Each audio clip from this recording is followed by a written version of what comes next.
খারাপ লাগছে কারণ আমরা 1 বছর আবার পরে আবার অপেক্ষা করব মায়ের জন্য। আজকে মাকে বিদায় জানাচ্ছি, কিন্তু আমাদের আজকে শেষ না, আমাদের দ্বাদশীতে মেলা আছে। তো খুব বড়সড় মেলা হয় আমাদের এখানে দ্বাদশীতে, আর সেদিনই মায়ের বিসর্জন হবে। হ্যাঁ, সিঁদুর খেললাম, এখনো আরও হ্যাঁ নাচবো, এখনো আরও নাচবো। এতদিন তো নিরামিষ চলছিল, আজকে যেহেতু বিসর্জন সেহেতু আজকে জমিয়ে খাওয়া দাওয়া হবে, এটাই।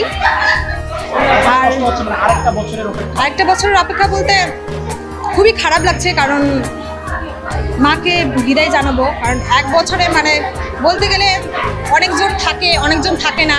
এই 1 বছরে অনেকজনের অনেক কিছু হয়। অনেকজন ধরে নাও বাইরে থাকে, চাকরি বাকরি করে, তারাও ওই 1 বছর অপেক্ষা করে, কারণ পুজোতে সবাই বাড়িতে আসে, সেটার জন্যই।